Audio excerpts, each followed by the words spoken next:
Hey everyone, you are looking at the Presidential Range, which contains the highest point here in New Hampshire. Mount Washington comes in at 6,288 feet. Cheryl and I have stood on the summits of all of the presidential peaks up there. Mount Washington is accessible by hiking, by vehicle, or the Cog.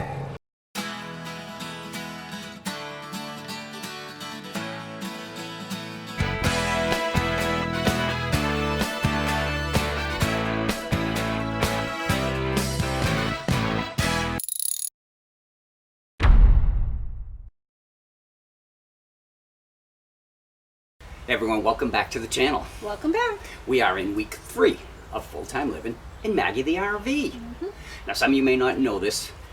On our other channel is a lot of our hiking videos. Cheryl and I have been hiking since 2010. Yeah. Yes. Yeah.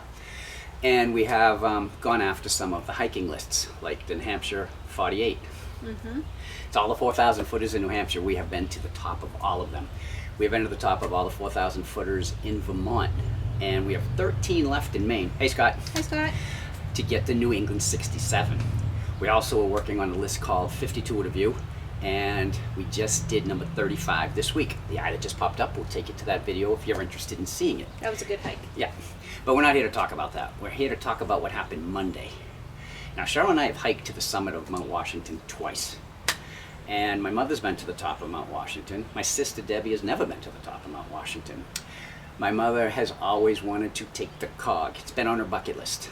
So she informed my sister Debbie, Cheryl, and myself that she's taking it off the bucket list and she's taking her family with her for a treat.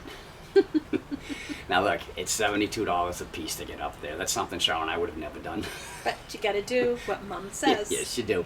Oh, and if you decide to take the Cog, make sure you ask for discounts. We were able to get a senior discount for my mom, AAA discount for Cheryl and my sister Debbie, and I was able to get a military discount. My mom saved over 20 bucks. It's a lot.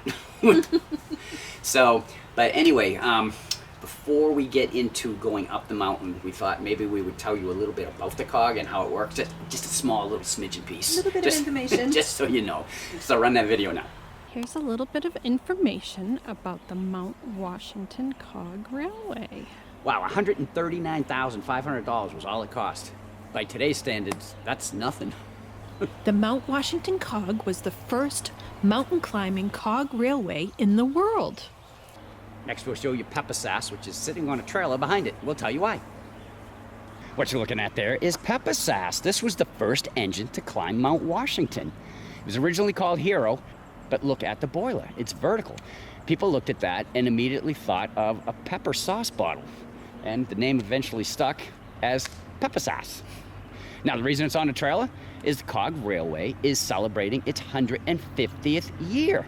So it's on a trailer because it's been traveling a lot. From what we understand, just came back from being on display in Washington, D.C. It took 9 years of planning and 3 years to build the railroad from the base station all the way up to the summit. And it opened to the public for the first time July 3rd, 1869. All right, so what's the difference between a cog train and a regular train? Well, the cog, of course. You can see the cog right there in the middle of the train. A cog is necessary for a train to climb inclines because otherwise the wheels themselves would just spin on the rail. Now, if you notice, there's at least 2 teeth in that cog that are in contact with the rack that is in the middle of the track. It's just a safety precaution, and it helps it to climb up inclines. Now, if you look off to the right and to the left, you can see the brakes. This passenger coach is capable of making its way back down from the summit without an engine in front of it. That's why every one of these coaches has a brakeman on it, and they know how to control the brakes on it. Oh, and one more thing, the engine and the coach are not even coupled. They're not attached at all. Going up the mountain, the engine just pushes the coach to the top, and coming down, it works on gravity. The coach just kind of rests up against the engine, and of course the brakemen also help by applying the brakes in the coach.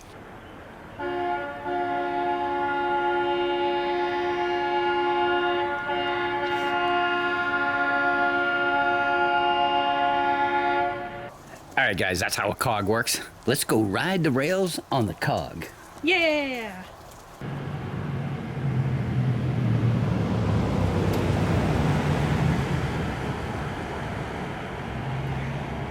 That view never gets old.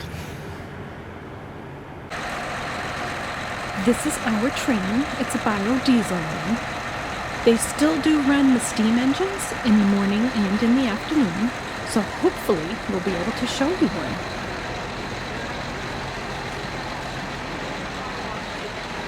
Ready to go on the train? Ready to go on the train? My name is Wayne. I'm going to be your brakeman today. Driving us up in that big yellow engine behind us, your engineer will be Josh. That's him standing over there. He'll be joining us shortly. Now, the position of that seagull there may look awkward, but as we start to go up the side of the mountain, when we get to the steepest point, that's going to be the perfect sitting position because the front of the train is going to be 14 feet higher than the back of the train. And then on the way down, they're going to flip the back of the seat over, and it's going to be the perfect position for on the way down. Wind up that great big diesel engine. We're about to hit our top speed of 5 miles an hour. We're coming up to a Wambach tank track split right now. The track splits are here so that trains going up and down the mountains can pass each other, and we're in luck because there is a steam engine here. It takes 1 ton of coal and 1,000 gallons of water for the steam engine to make this run, whereas the biodiesel that's pushing us up this side of the mountain takes 16 to 18 gallons of biodiesel fuel. To do a cost comparison, the biodiesel that we're on could make 3 runs to every 1 run that the steam engine makes. But the steam engine is nostalgic. We're going to pass within inches of this water tank. I would ask that you keep your cameras, hands, heads, and anything else you would like to keep inside the coach at this time. We will pass within inches of it. This water tank is 150 years old and is still in use today by that steam engine. But take a good look at yourself in the halfway house out the right side of our engine. We're at the 4,500 foot level, and yes, that building is exactly level. As we're going along up the mountain, you can see the steep drop-offs on the side, and the low cloud cover kind of adds to that eerie feel.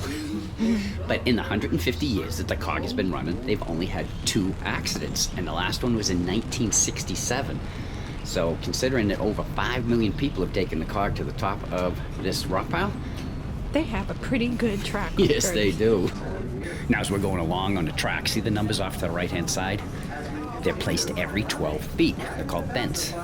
They're there so that the brakeman or the engineer, if they see a problem on the track as they're going up and down a mountain, they can radio the track crew so they can come out and assess the problem. There are over 1,200 of these along the whole stretch. Now here's a cool view. The auto road, hikers, and we're on the Cog. All 3 points of transportation. And if you want to see a hiker's point of view of the Cog, here it is.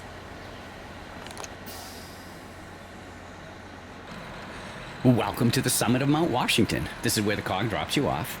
You are at the Sherman Adams Summit Building. Inside you'll find a snack bar, a gift shop, museum, restrooms, and a post office.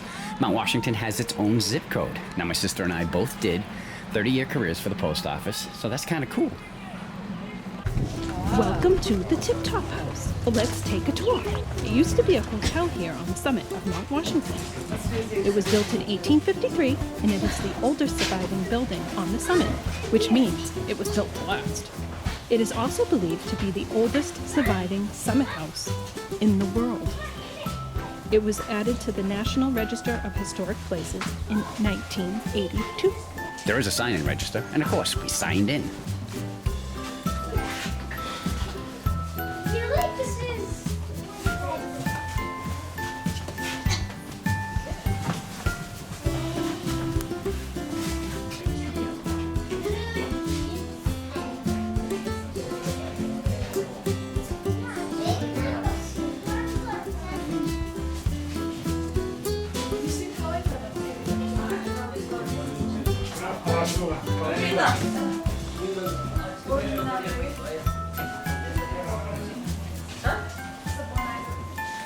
What do you want for dinner? Yeah. What are you making?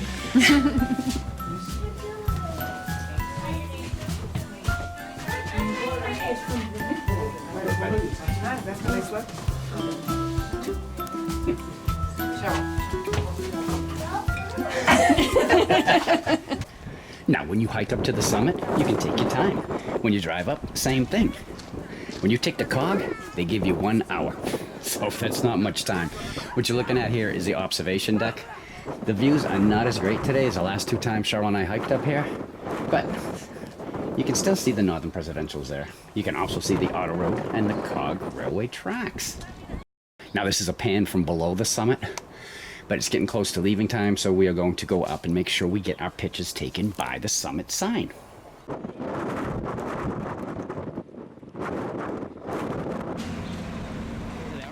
Our time at the summit has come to an end. This is the train that's going to take us back down to the bottom of the mountain.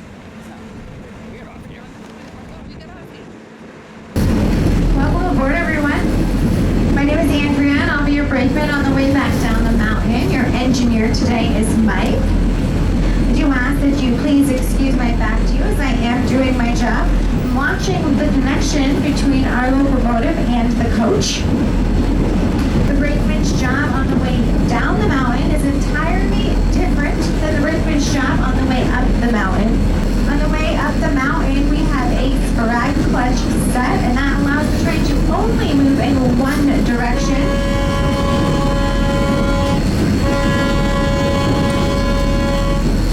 And that is up, and not for any reason go backwards. On the way back down, we release that clutch, so that way we can follow the train back down. And at that point, it's my job to come here and watch the connection between the locomotive and us, and be able to access our brakes if we need to apply them for any reason.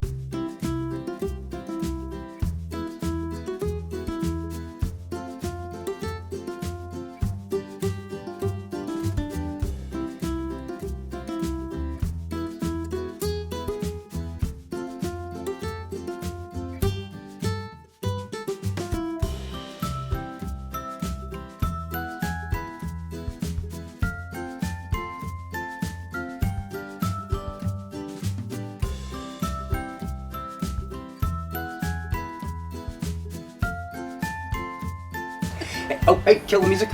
I almost forgot. All right, guys. Naturally, we are back now. We're back at Maggie. On behalf of my mother, my sister Debbie, my lovely wife Cheryl, and I, we hope that you enjoyed your trip on the Cog Railway to the top of Mount Washington. Highest point in New Hampshire, 6,288 feet. Big one. Yep. Biggest we up. So, if you like what you saw, we'd appreciate that thumbs up as always. If you want to become part of the Grow and Get Gone With Us gang, right down there in the corner. Just knock yourself out, click it, you're in. If you have any questions or comments, you can put them down below, or you can even just say hi. Yep, because we'll say hi back. We always do. Feel free to share this video with anyone who might be interested in knowing what the Cog's all about, or seeing how it goes up the side of that big mountain. Because until we do another video, I'm Chuck. And I'm Cheryl. We're Get Gone With Us. Bye.